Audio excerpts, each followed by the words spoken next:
La comunicación es crucial en los tiempos que corren.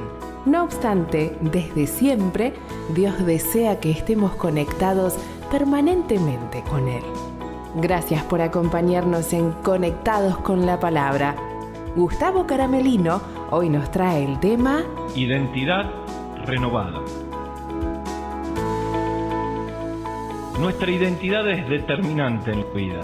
Preguntas como quiénes somos, para qué estamos o a dónde pertenecemos nos impulsan muchas veces a identificarnos con grupos, con tribus urbanas que condicionan, influencian y determinan el rumbo de nuestra vida. Esa búsqueda incesante de identificarnos encuentra todas las respuestas cuando experimentamos una identidad renovada con Dios.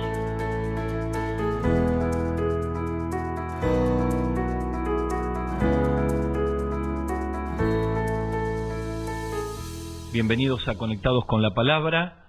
Nuestro tema en este programa es Identidad renovada. Y estamos estudiando el libro de Mateo para todos los que siguen este programa. Y vamos a leer un versículo, el último versículo del capítulo 2 del Evangelio de Mateo, para los que están buscando en la Biblia o en su aplicación, en su dispositivo móvil. Les quiero contar que todo el capítulo 2 de Mateo habla del nacimiento del Señor, habla de aquella terrible matanza que desató Herodes, aquel infanticidio tremendo al saber de que había sido burlado por los magos y no podía encontrar a aquel niño que habría de nacer.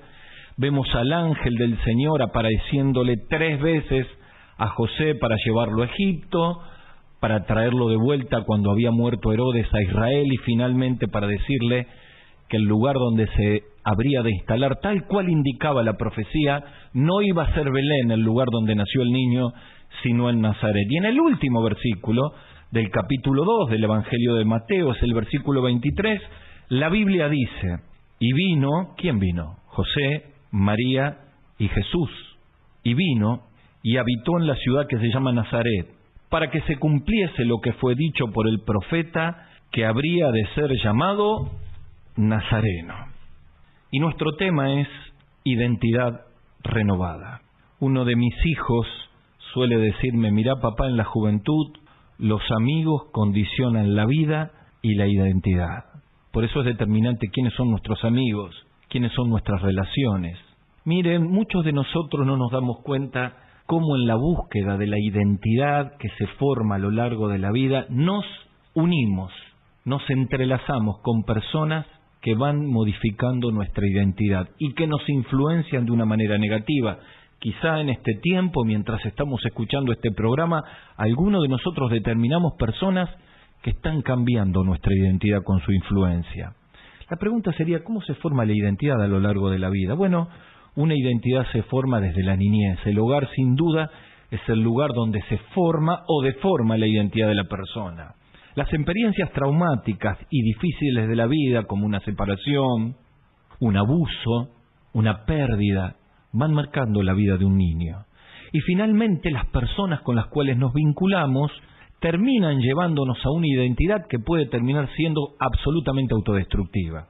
Hablábamos en este tiempo con una esposa que sentía que su esposo era un hijo más, que no tenía voluntad para cambiar, que todo el tiempo tenía conductas autodestructivas y que no tomaba la iniciativa para cambiar. Pero cuando nos cuentan la formación de la identidad de este esposo desde la niñez, su vida fue siempre marcada por el rechazo, siempre marcada por la comparación, siempre diciéndole todas las voces que lo rodeaban que nunca iba a ser nadie, que no era mejor que los otros y que realmente no tenía ningún futuro en la vida.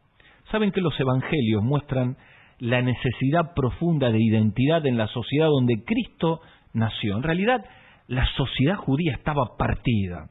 Estaba la casta religiosa, con grupos como los fariseos, escribas, sacerdotes, saduceos, que se identificaban como la crema, lo mejor de la sociedad. Y por otro lado estaban los pecadores, los publicanos, aquellos a los cuales Jesús vino a salvar y vino a transformar y compartió con ellos. Por eso, precisamente, en esta puja de identidades, en esta necesidad de renovar la identidad de las personas, los mismos judíos condenaban a Jesús cuando decía, con publicanos y pecadores come. Cada grupo determinaba la identidad, la conducta. Mateo, el autor del libro, era judío de raza, pero era publicano. Necesitaba tener una renovación de su identidad, y cuando Jesús pasa en Mateo capítulo 9 y lo llama, él experimenta el tema que estamos teniendo aquí. Su identidad de publicano es transformada por un discípulo de Jesús. Solo le dijo, sígueme. Y Mateo se levantó inmediatamente, siguió al maestro y llegó a ser uno de los seguidores de Cristo y de hecho autor de uno de los evangelios.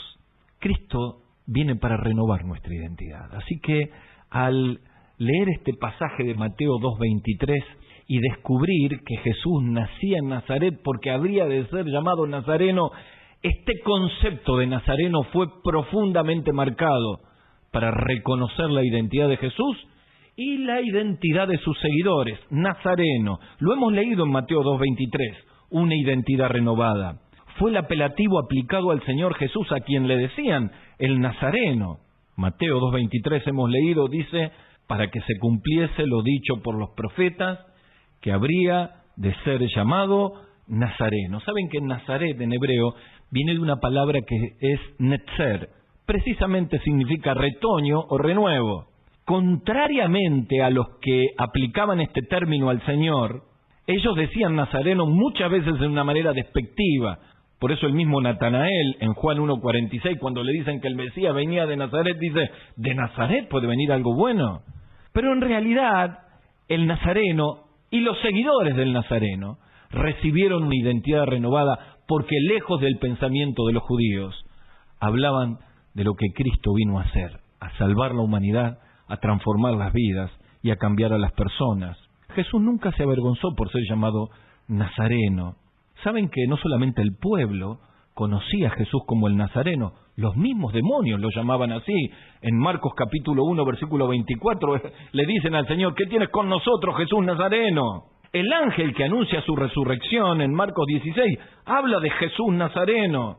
Jesús se presenta en el camino a Damasco frente a Saulo, en Hechos capítulo 9, y le dice, se presenta como Jesús de Nazaret. Más tarde, en Hechos capítulo 11, este término nazarenos a los cristianos es reemplazado por cristianos, y dice que en Antioquía se llamó por primera vez cristianos, a los nazarenos, a los seguidores de Jesús. Lo cierto de todo esto, que Nazarenos daba una identidad renovada a estos judíos. ¿Por qué? Porque implicaba que eran seguidores de Jesús. ¿Saben? Cuando uno viene a Cristo, todas las diferencias y todos los grupos étnicos y todas las identidades humanas quedan a un costado. Y Cristo, de dos pueblos, hace uno solo. Por eso Pablo escribe en Efesios capítulo 2, versículos 13 al 16, y dice, pero ahora en Cristo Jesús, ustedes que en otro tiempo estaban lejos, han sido hechos cercanos por la sangre de Cristo. Porque Él es nuestra paz, dice el apóstol Pablo, que de ambos pueblos hizo uno, derribando la pared intermedia de separación, aboliendo las enemistades, para crear en sí mismo de los dos un solo y nuevo hombre, haciendo la paz mediante la cruz, reconciliar con Dios a ambos en un solo cuerpo, matando las enemistades. Claro, si la identidad es determinante en la vida, necesitamos hoy entender la importancia de renovar nuestra identidad como cristianos. Y hay un pasaje que les quiero leer, que está en 1 Pedro capítulo 2, versículo 9, y es quizá uno de los pasajes más descriptivos en la Biblia de nuestra identidad renovada. Porque el día que venimos a Cristo, le recibimos como Salvador, pasamos por la cruz, dejamos nuestra vieja vida y la carga de nuestros pecados, y comenzamos a caminar en nuestra nueva vida. Ahí recibimos una nueva identidad que va a marcar nuestros contactos, nuestras decisiones, nuestra conducta, nuestro futuro. Cuando Pedro escribe su primer carta, está escribiendo a gente que es perseguida, gente que había sido corrida por el Imperio Romano, gente que tenía que combatir con una cultura del imperio que trataba de perseguirlos para quitarles la identidad cristiana. Un paganismo de la cultura grecorromana que trataba de aplastar la cultura y la identidad del cristianismo. Así que directamente del cielo, el apóstol Pedro dice en 1 Pedro capítulo 2 versículo 9 estas palabras. Lo dice a los esparcidos, nos los dice a nosotros, y describe 4 aspectos de una identidad renovada. Dice Pedro: mas vosotros sois linaje escogido, real sacerdocio, nación santa, pueblo adquirido por Dios, para que anunciéis las virtudes de aquel que os llamó de las tinieblas a su luz admirable. Sí, Señor. Aquí Pedro está hablando de 4 aspectos de una identidad renovada que quisiera que veamos en este tiempo. La primera bendición de una identidad renovada, según este versículo de 1 Pedro 2:9, y que fue lo que recibieron los discípulos a ser llamados seguidores del Nazareno, es la bendición de la provisión. Dice Pedro: linaje escogido. En segundo lugar, la bendición de tener un proyecto en la vida. Dice Pedro: real sacerdocio. En tercer lugar, la bendición de tener un propósito en la vida. Dice Pedro: nación santa.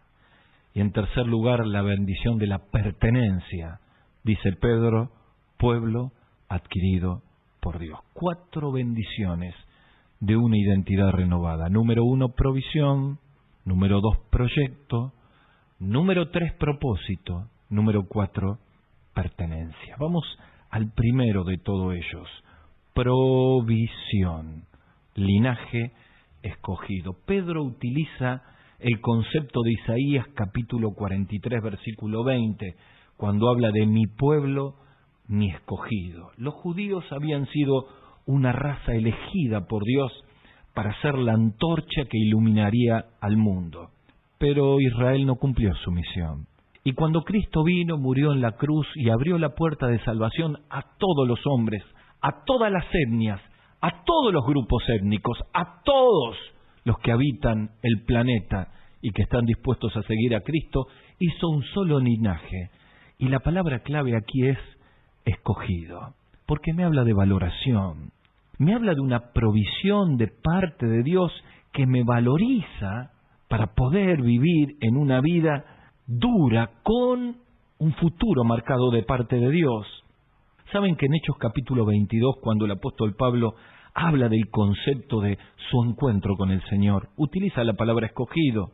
Precisamente Ananías, quien viene a orar por él para que recobre la vista después de aquel encuentro tremendo en el camino a Damasco, le dice: el Dios de nuestros padres te ha, la misma palabra, escogido. Linaje escogido te ha escogido para ser testigo suyo a todos los hombres. A pesar de la historia del apóstol Pablo, a pesar de ser un enemigo de la fe, a pesar de haber sido un testigo de la muerte y la sangre que fue derramada por Esteban cuando él estaba presente, a pesar de tener en su mente haber quitado a sus hijos los padres cristianos cuando comenzó a perseguir a la iglesia, a pesar de su historial, a pesar de su vida, Dios lo escogió, valorándolo. ¿Para qué? Para darle una provisión especial de parte de Dios para cumplir los propósitos en la vida cristiana. Por eso en Juan capítulo 15, versículo 16, el Señor dice: no me eligieron vosotros a mí, sino que yo os elegí a vosotros y los he puesto para que lleven mucho fruto. ¡Qué maravilla! Es sentir como sintió Mateo cuando Jesús le dijo: sígueme. Era una provisión del cielo para poder vivir una vida con propósitos eternos. ¿Saben? Quizá muchos de nosotros sentimos que nuestra vida no vale nada, que nunca Dios va a poder cumplir los propósitos que tiene para nosotros. Miramos nuestro pasado y no nos valoramos. Miramos nuestra familia y no nos valoramos. Miramos nuestro entorno y no nos valoramos y decimos: ¿qué puede hacer Dios conmigo? Y aquí viene la bendición. Cuando Dios te llama, te valora y da la provisión de su espíritu, la provisión de sus dones, la provisión de su presencia, para que podamos tener una identidad que cumpla los propósitos de Dios. Por eso en 1 Timoteo capítulo 1, versículos 12 al 14, el apóstol Pablo habla de la bendita provisión de la identidad renovada. Dice el apóstol Pablo: doy gracias al que me fortaleció, a Cristo Jesús nuestro Señor, que me tuvo por fiel, poniéndome en el ministerio, habiendo yo sido antes blasfemo, perseguidor, injuriador, pero fui recibido a misericordia porque lo hice por ignorancia en incredulidad. Pero la gracia de nuestro Señor Jesucristo fue más abundante con la fe y el amor que es en Cristo Jesús. Primera bendición de nuestra identidad renovada, provisión, linaje escogido. Dios te valora y provee todo para que puedas cumplir propósitos eternos y para que puedas vivir una vida diferente. La segunda bendición que Pedro trae a los esparcidos y que tiene que ver con esta identidad renovada, además de provisión, es proyecto. Dice, mas ustedes son sacerdotes reales. Miren, a la vida siempre se las proyecta desde un punto, desde un espacio, desde un ámbito. En realidad las proyectamos desde nuestra identidad. ¿Cuál sería el lugar más digno del mundo para proyectar la vida? Aquí el apóstol dice, ustedes son sacerdotes reales, como queriéndole decir, si van a proyectar la vida, sepan dónde están, sepan a dónde tienen acceso y desde ahí proyectan la vida. Cuando dice sacerdotes reales, es importante entender qué significa un sacerdote real. Está hablando de que cada uno de nosotros podemos acceder a la misma presencia del Rey. En Apocalipsis capítulo 1 dice la palabra de Dios, y en el 5:10, al que nos amó y nos lavó de nuestros pecados con su sangre y nos hizo, acá está, reyes y sacerdotes para Dios. Como sacerdotes reales entramos donde está nuestro gran Rey. Tenemos libertad para entrar a la misma presencia de Dios.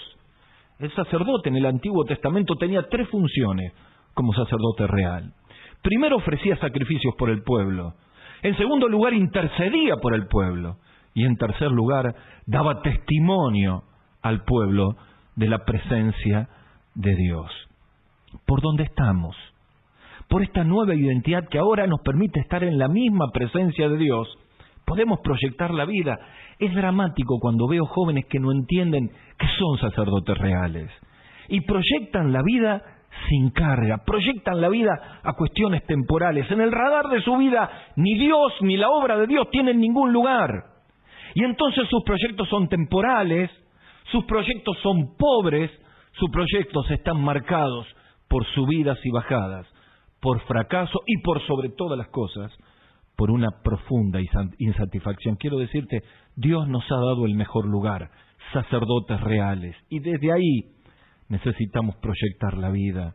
Por eso suelo decir una y otra vez, si estamos en la presencia de Dios y entramos con las ropas sucias, como le pasó en Zacarías capítulo 3 hacia el sacerdote Josué, necesitamos entender que en la misma presencia de Dios necesitamos un cambio de ropas.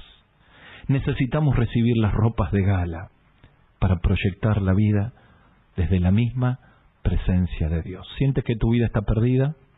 ¿Sientes que no tienes ningún proyecto? Necesitas renovar tu identidad.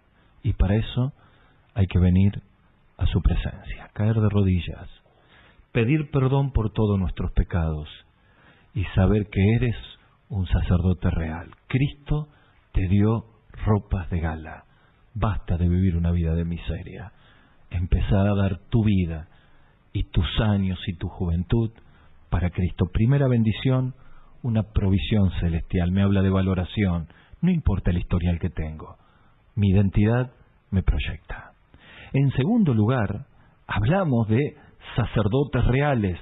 Dios nos da un nuevo proyecto. En tercer lugar, la tercera bendición, propósito. Habla de nación santa, ciudadanía celestial, una vida con un propósito completamente diferente, porque no somos ciudadanos de esta tierra, sino ciudadanos del cielo. Miren, hay que entender este concepto de la identidad renovada. No somos ciudadanos de este mundo, somos ciudadanos celestiales. Gustavo, ¿y eso qué significa? Que no tenemos que trabajar. Nunca dije eso. La Biblia habla profundamente de que hay que trabajar y amonesta a los ociosos. ¿Eso significa que tenemos que vivir en una vida irresponsable? Todo lo contrario. Somos administradores de la multiforme gracia de Dios. Pero Pablo escribe a los Filipenses capítulo 3 versículo 20, dice, mas nuestra ciudadanía está en los cielos, donde esperamos al Salvador.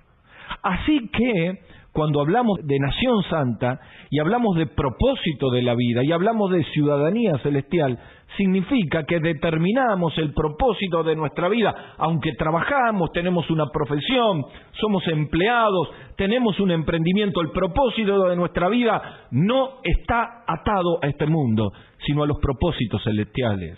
Por eso, cuando el apóstol Pablo escribe a los Efesios en capítulo 1, versículos 4 al 5, y en especial en el 18, dice, alumbrando, como queriendo decir, iluminando los ojos de nuestro entendimiento, de nuestra mente, para que sepan cuál es la esperanza del que los llamó y cuáles son las riquezas de la gloria de la herencia con los santos, como queriendo decir, dejen de mirar la vida solamente con los propósitos de este mundo.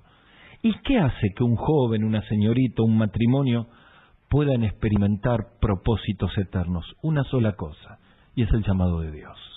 Cuando habla de nación santa, habla de una nación que fue llamada para vivir para Cristo. Un autor dice, el llamado de Dios es el ancla del alma, aferrado al trono mismo de Dios. El llamado de Dios es una entrega ferviente, una expectación confiada, pase lo que pase. Es una fuerza viva y santificadora. El llamado de Dios es el punto de partida de cualquier proyecto personal. Es el puerto de donde salimos y es el puerto hacia donde nos dirigimos. Es la misma soberanía de Dios en nosotros. Por eso Pablo entendió que su vida tenía propósito desde el mismo momento que Dios lo llamó. Él sabía que era ciudadano del cielo, que era una nación santa. Por eso en Gálatas capítulo 1, versículo 13 dice, porque ustedes ya conocieron acerca de mi conducta en otro tiempo, que perseguían sobremanera a la iglesia de Dios y la asolaba, pero cuando agradó a Dios que me apartó del vientre de mi madre y me llamó por su gracia a revelar a su Hijo en mí para que predicase a los gentiles. El llamado de Dios es el ancla del alma y determina el propósito de nuestra vida. ¿Por qué tenemos una identidad renovada? Porque tenemos un propósito renovado. Quizá este es un tiempo donde necesitamos renovar nuestra identidad y el propósito verdadero de tu vida. Imagínate si te quedara solo una semana de vida. Imagínate si dentro de 7 días tu vida y mi vida se terminan y partimos a la presencia de Dios y nos encontramos con Dios.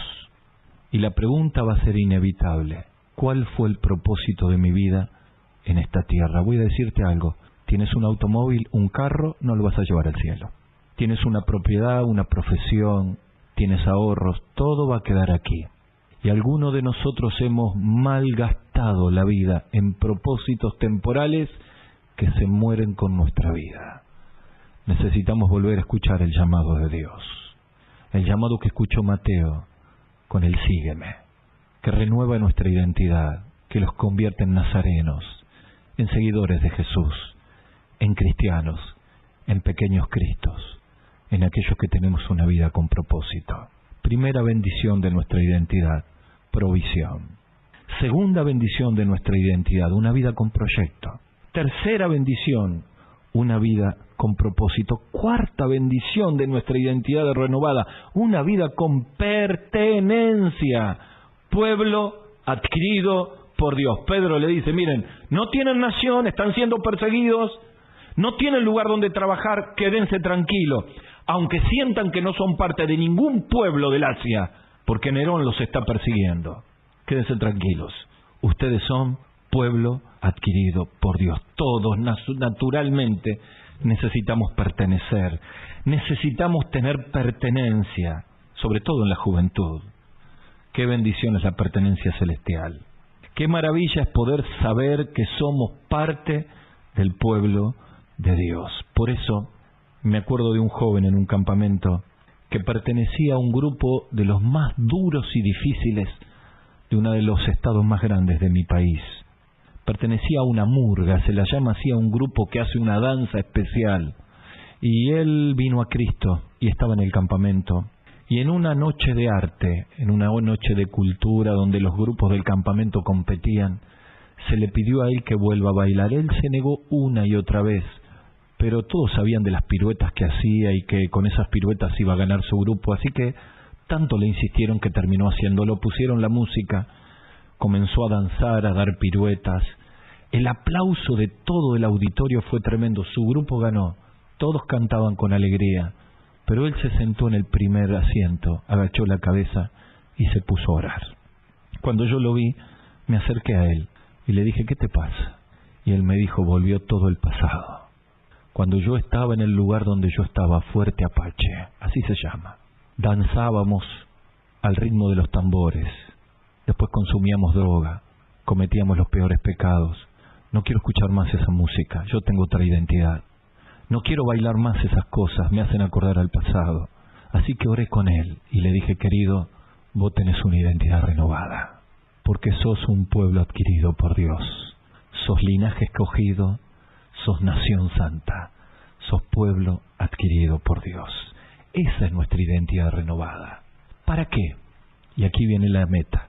Para que anunciéis las virtudes de aquel que nos sacó de las tinieblas a su luz admirable. ¿Saben? La palabra virtud en el griego allí da la idea de una luz que ilumina. Claro, los cristianos con una identidad renovada iluminan a su alrededor con la luz de Jesús. Suenan las palabras del Maestro para concluir: así alumbre vuestra luz delante de los hombres, para que viendo vuestras buenas obras glorifiquen a vuestro Padre que está en los cielos. Necesitamos un cambio de identidad.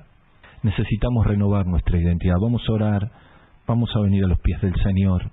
Los que somos de Cristo y sentimos que el mundo nos ha manchado, que las cosas temporales nos han quitado la identidad, escuchemos las palabras de Pedro, escuchemos la renovación de la identidad. Digamos: Señor, perdóname, quiero vivir como un cristiano, como una luz que ilumina. Pero si alguien que me está escuchando siente que todavía su identidad está totalmente lejos de Dios, necesitamos escuchar las palabras que en Juan capítulo 3 Jesús le dijo a Nicodemo. ¿Saben qué le dijo? Tenés que nacer de nuevo. Tenés que tener una nueva identidad. Y nacer de nuevo ocurre cuando uno nace espiritualmente en un encuentro con Jesús. Así que vamos a orar allí donde estamos. Y quiero invitarte a que ores conmigo, abriendo tu corazón a Jesús, pidiéndole perdón por tus pecados, para que Él entre en tu corazón, puedas nacer espiritualmente de nuevo y tener una nueva identidad. Y dile solamente 2 palabras al Señor. Él te va a escuchar y te va a entender. Dile lo que dijo Pedro: Señor, sálvame. Solo 2 palabras. Señor, sálvame. Te lo pido en el nombre del Señor Jesús. Amén. Hasta el próximo programa. Hasta aquí, Conectados con la Palabra, con Gustavo Caramelino. Para contactarse con nosotros, dirija su mail a conectadosconlapalabra@gmail.com. En Facebook, búsquenos como Conectados con la Palabra.